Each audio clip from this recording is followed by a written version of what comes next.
Dear students, we have already covered the topic types of various business organizations. So now in today's video we are going to discuss about types of companies. On the basis of ownership, companies can be classified into three broad categories: private limited company, public limited company and one person company. So we are going to discuss about them one by one. First is private limited company. The definition of private limited company is given in Companies Act, Indian Companies Act 2013, Section 2, subsection 68. The private company means any company which is having minimum paid up capital 1 lakh or such higher as mentioned in the article of association. That means the minimum paid up capital of the company should be either 1 lakh or as the equal to the amount as mentioned in the article of association. Second thing is private limited company is the company that restricts the rights to transfer its shares. That means the members who are holding the shares of the private limited company, they cannot sell their shares easily. Now, the next restriction is minimum 2 numbers are required and maximum 200 members are required to start the private limited company. And we are not going to count existing and past employees, present and the past employees. We are not going to count. We are just counting the members. Members means shareholders. And the private limited company, it prohibits any invitation to the public to subscribe for any securities of the company. That means we cannot give open invitation to public to subscribe the shares of the company. So in simple, there are 4 conditions for a private limited company. The paid up capital of the company should be 1 lakh or as amount mentioned in the article of association. It restricts the right to transfer the share. Minimum members are 2 and maximum is 200, and no public invitation for subscription of the shares. Then second is public limited company. A public limited company in simple is a company which is not a private company.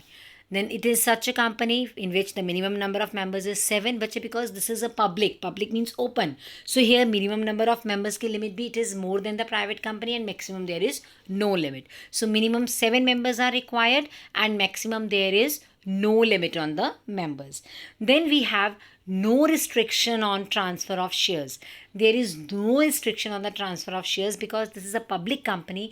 We can sell or transfer the shares easily to the public, and no prohibition to invite general public to subscribe the shares. That means you cannot prohibit the company, you cannot restrict the company to give open invitation to the public to subscribe the shares. That means public company can openly give invitation to the public to subscribe its shares. Then there is one important note that a company, any private company which is a subsidiary of a public company is considered as a public company. If public company is the main company and there is any of its subsidiary company which is a private company, in that case that subsidiary company will not be considered as a private company. That subsidiary company will be considered as the public company. But now the question may be in your mind, what is a subsidiary company? So listen, a company is a subsidiary of another company if the other company controls the composition of its board of directors. That means अगर किसी भी दूसरी company में एक company उसके board of directors की working को control करती है, और if the company is holding more than 50% of its equity shares, in both the cases the company will become the subsidiary of the first company. So then in case of बच्चे public limited company, there are 2 types of public limited companies. One is limited by guarantee and one is limited by shares. Limited by guarantee, in this case the liability of the member is limited by memorandum. Memorandum mein they have mentioned what is the liability of the members, and that the members have given guarantee of some particular amount that they will be liable to pay the debts of the company up to this particular amount. So bache, in this case if you have to pay the debts of the firm, you have to pay creditors the amount. In that case, if the company is limited by guarantee, the members will be paying only up to that extent for which they have given the guarantee. Suppose किसी member ने बोला कि he will pay up to 50,000, memorandum में written article में उसमें mentioned है rule में, so he will be responsible up to 50,000 only. So you have to follow the rules given in the memorandum. Then we have company limited by shares. In case of company limited by shares, the liability of member is limited to the extent of unpaid amount on the shares. Like I have told you that, for example, the shares, the face value of the share was rupees 10, out of which the member has already paid 7 rupees. Now 3 rupees are pending. So the shareholder will be liable for rupees 3 per share only. So this is called limited by shares. It depends upon how you are going to form your company, whether the company is formed by limited by guarantee or limited by shares. Then there is one more type of company, OPC, one person company. One person company. This is the introduction given the Act 2013 Act introduced this type of company. This is one person company, and this means any company with one person as its member. There is only one person who is the member of the company, but there are certain restrictions or requirement for OPC. These requirements are: Rule 3, Sub Rule 1 provides that only a natural person who is an Indian citizen and has a resident in India shall be eligible to incorporate OPC. If you have to incorporate OPC, you must be a natural person. You should not be an artificial person. You should be Indian citizen, and your resident should also be in India only. No person shall be eligible to incorporate more than one OPC or become nominee in more than one OPC. One person can incorporate or can start only one OPC, or he can become the nominee only in the one OPC only. Where the paid up capital of an OPC exceeds 50 lakh rupees. अगर बच्चे एक paid up capital 50 lakh से exceed कर जाती है, और its average annual turnover during the relevant period exceeds 2 crore, या फिर उसकी average turnover, annual turnover 2 crore से exceed कर जाती है, in that case it shall cease to be entitled to continue as a OPC. In that case, company will not remain as an OPC only. Now it is compulsory to convert that company into private company or a public company. So the condition is, if the capital exceeds 50 lakh rupees or the average turnover increases 2 crores. In both the cases, you need to get the firm converted into the private company or the public company. Then we have privileges or benefits of a private limited company. The private limited company enjoys certain benefits over the public company. These benefits are: the first is number of members. If you remember, in case of private company, the minimum number of members is 2. Whereas in case of public company, you need at least 7 members to start the business, start the company. Then number of directors. In case of private company, only 2 directors are required again, whereas in case of public company, 3 directors are required. Capital, for talking about capital, for private company, capital requirement is rupees 1 lakh, whereas for public company, the minimum capital requirement is rupees 5 lakhs. Then prospectus. It is not necessary for a private company to issue the prospectus, because prospectus usually is issued to the general public for inviting them for something, and in case of private company, we are not inviting general public to invest in the company, so it is not necessary for the private company to frame or to make the prospectus, whereas it is necessary for the public company to make its prospectus, because it is giving open invitation to the general public to invest into the company. Then comes index of members. A private company does not keep any index of member, does not need to maintain a big record of the members, whereas in case of public company, they are supposed to make the index of the members. Then is remuneration. There is no restriction on managerial remuneration and loans to directors.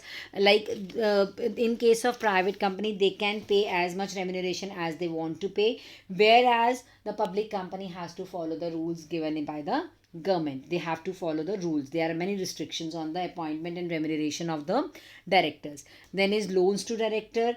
The public company cannot provide loans to the directors, whereas the private company can provide loans to its directors also.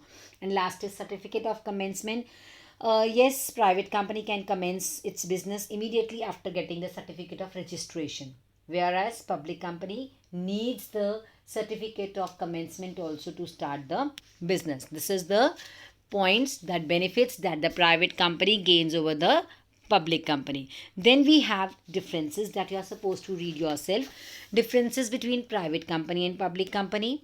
Differences between company and cooperative society. Differences between company and partnership, and a comparative study of all forms of the business organization, that you have to study yourself from your book. Then बच्चे we have formation of joint stock company. So, joint stock company has to follow a legal procedure to form. We need to for its formation. Proper steps are to be taken for forming a joint stock company. The main four stages in the in the formation of joint stock company are promotion, incorporation, capital subscription stage, commencement of business. So we are going to discuss about all these stages one by one. First stage is promotion. Promotion stage includes all the steps right from the conception of idea to start the company till it is formed. That means idea mind mein aana that you have to start the company until it is formed. Whatever you are doing, that is covered under the promotion stage. It is a process of planning and organizing all resources required to form a company. That means in the promotion stage, we have to plan also, and we have to organize or arrange all the resources which are required to form the company. And remember, promotion involves discovery of business idea, investigation and assembling the resources to start the business, and the person who performs all the activities during the promotion stage, that means the person in whose mind the idea comes, that person is called the promoter. The person who performs all the activities is called promoter. Promoter conceives the business idea, he takes all the initiatives to start the business, and a promoter can be individual or group of persons or an institution. So basically promotion means conceiving the idea of starting the business. But further we have steps in the promotion stage. First step is identification of business opportunities. Yes, the promotion stage begins where the discovery of an idea to set up a business comes into mind of the person. That means whenever the idea comes into the mind of the person to start the business, the promotion stage begins over there. It can be an idea to start a business, it can be an idea to expand the business also. It's not necessary that we have to start a new business only. We can expand the business also. That is also promotion only. The promoter identifies whatever the profitability of the idea. He will analyze the idea in detail. He will see whether the idea is profitable or not. Then he will analyze the resources, whether he will be able to arrange the resources, capital required, degree of risk, everything is going to analyze about the idea. This is covered under identification of business opportunities. Then comes feasibility studies.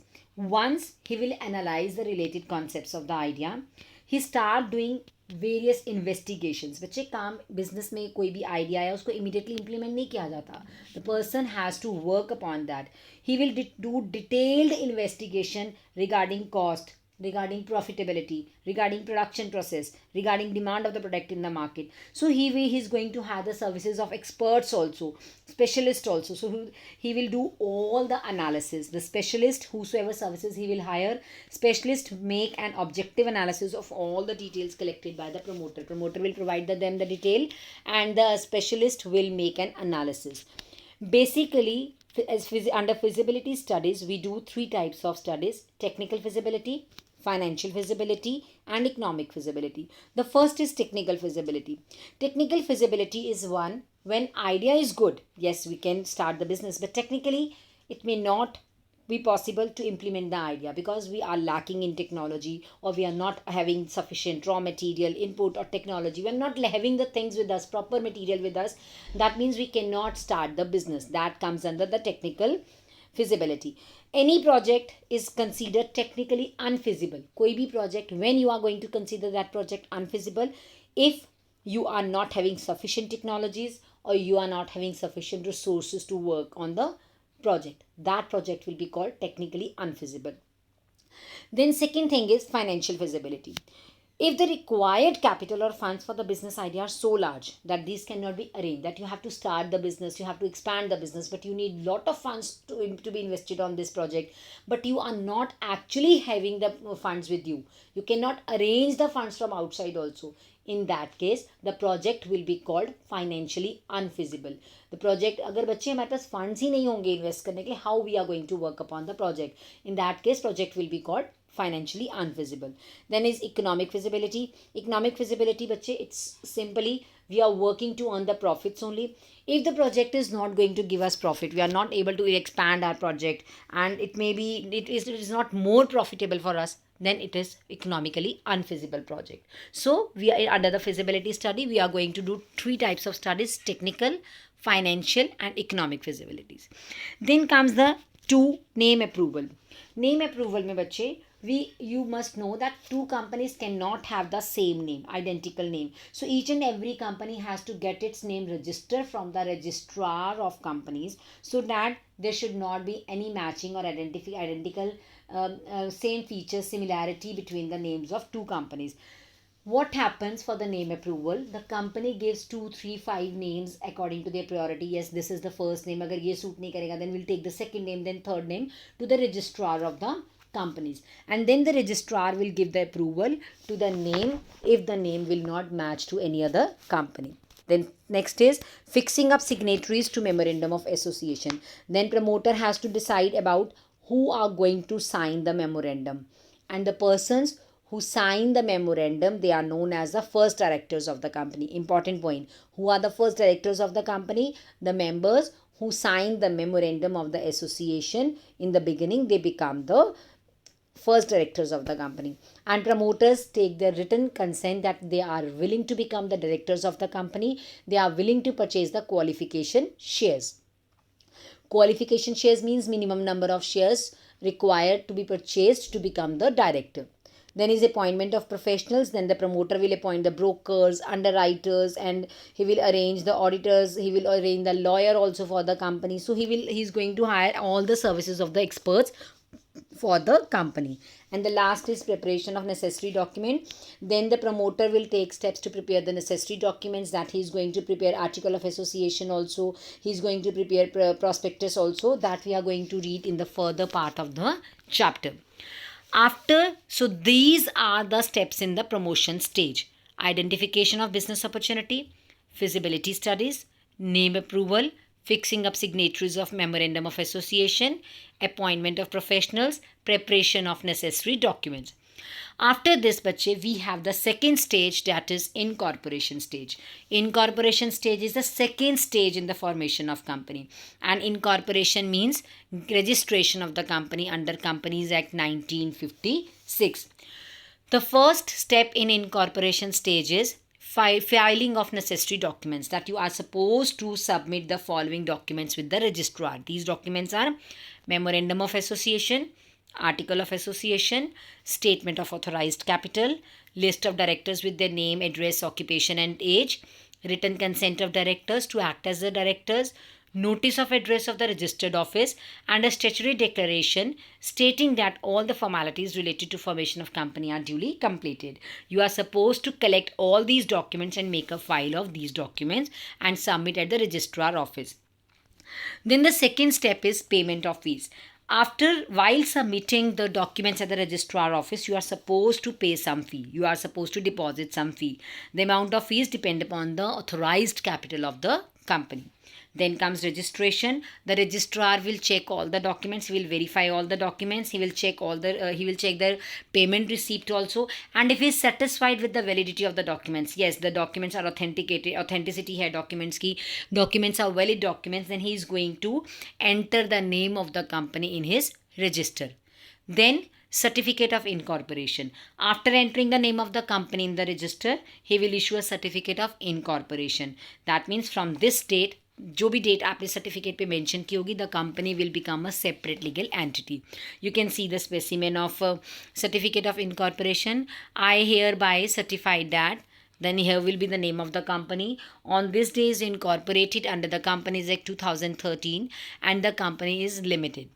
Given under my hand at Delhi, the 7th day of November. See how they have written the date. There is no chance of forging the date or doing something, doing changes in the date. The 7th day of November 2014. Then there will be stamp duty, duty in capital. Then they will issue a corporate identity number, CIN, to the company. And the registrar will sign the document. He will put his seal on the document. CIN number बच्चे company को issue हो जाता है उसके बाद. Now there is one point. What is the effect of certificate of incorporation? We are saying that we have to take the certificate of incorporation. The day which is mentioned on the certificate, the date which is mentioned on the certificate, that date becomes the birth date of the company. that document will work as the birth certificate of the company. Or from that date, the company will be considered as a separate legal entity with perpetual succession, where whatever features we have done in the companies, that all features will start from that date only.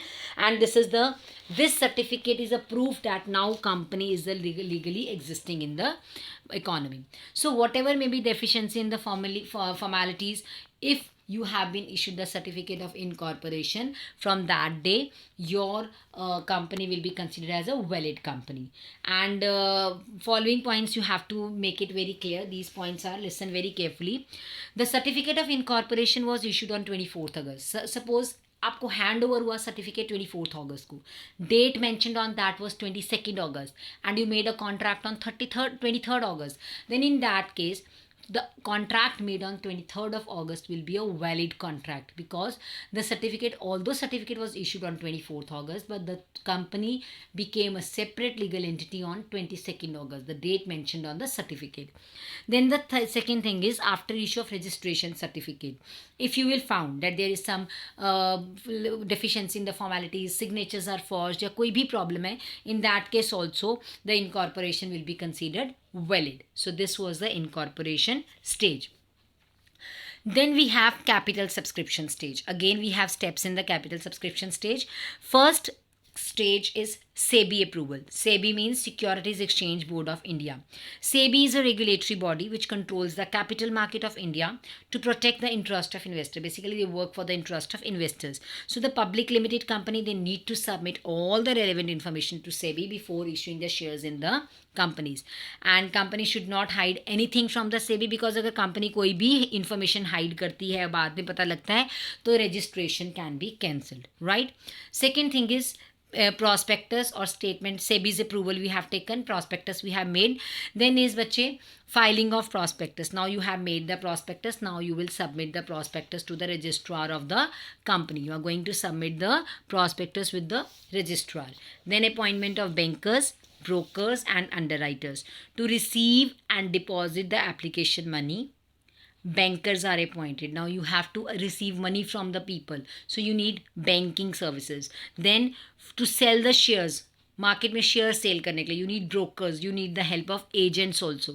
Then for if the company is not selling the share to the whole, then you need the services of underwriters also. Sometimes it happens कि there is a condition, जब तक company के सारे share sale नहीं होंगे, company will not start the issue.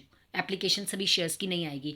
In that case company needs the services of underwriters. Underwriters are also the brokers, but what they do, if the whole lot is not subscribed or applied by the public, the underwriter purchase the pending lot. जितना lot बच जाता है वो सारे shares underwriters purchase कर लेते हैं, so that the company can make the issue in the market, and they charge minimum commission for the same. Then we have बच्चे minimum subscription. Appointment of bankers we have done, then we have minimum subscription.